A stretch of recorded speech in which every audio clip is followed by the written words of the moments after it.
बिस्मिल्लाहिर्रहमानिर्रहीम موږ نن مختلف سیویلایزیشن مطالعه کوو او تر دې دمخه چې نور سیویلایزیشن سټډي کوو زموږ اول سیویلایزیشن چې دی هغه میسوپوټیمین سیویلایزیشن دی.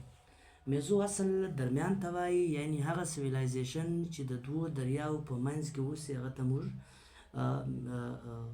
د میسو وایو، یعنې د دوو سیویلایزیشن په درمیان کې.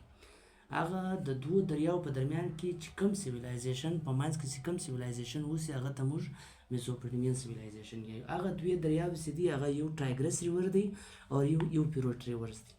دا دواړې دریا چې دي د دوو دریاو په منځ کې سیویلایزیشن 4500 کاله مخکې آباد شوی دی. هغه سیویلایزیشن چې دی دغه میسوپوټیمین سیویلایزیشن دی.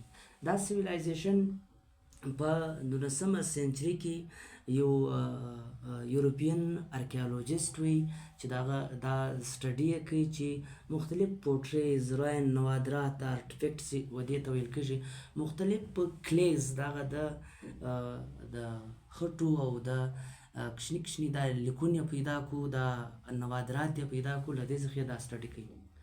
د میسوپوټیمین سیویلایزیشن په سهیل کې په جنوب کې یو سیویلایزیشن دی چې تر ټولو ډیر اولډ سیویلایزیشن دی.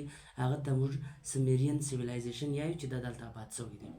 د دې ارکیټیکچر چې دی یا د دې سټرکچر څرنګه و، دا ډیر زیات د دې کوم ټیمپلز یې جوړ کړي وو، مذهبي ټیمپل چې و هغه ته زیګورېټ ویل کېږي.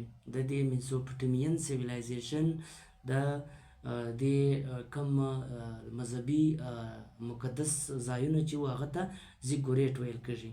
او د دې ګورمنټ چې وي یا خو دا ټول کم چې و یا په دې کینګز و د ګورمنټ چې و یا دا په کینګز باندې چلولو، یا کوم مذهبي خلک چې و پرایس چې و هغه دا خلک پرایس چې و د مذهبي خلکو چې و دا ګورمنټ کولو. او بل دا که موږ دې ته وګورو چې د دې ریلیجن څنګه و، ریلیجن موږ ویلی سو چې د ریلیجن چې و هغه پولیتیسټیک و.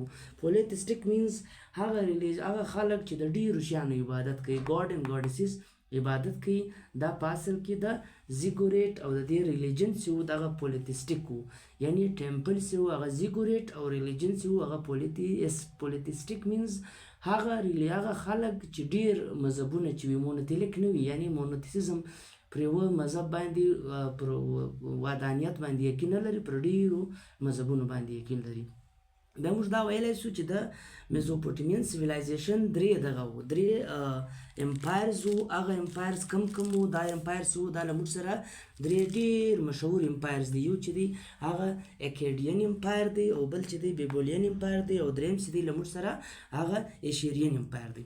موږ دا ویلی سو چې دا کم اکیډین امپایر چې دی دا په 1400 BC کې چې دی دا امپایر چې دی پر مخ راغلی دی، چې کینګ سارګون ډېر زیات مشهوره د دې کینګ و.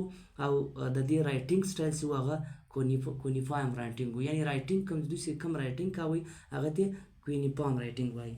بیا داسې بیبلیین امپایر چې په 1800 څخه بیا تر 1250 BC پورې چې و ډېر پاورفول سټیټس په دې کې موجوده و، زورور کوم ریاستونه و چې هغه کې و، په کې ملیټري پاور، او په دې کې مشهور سړی چې و هغه کینګ اموروبي و چې د خپل کوډ هم جوړ کړی دی او د ده کوډ ډېر زیات مشهوره دی.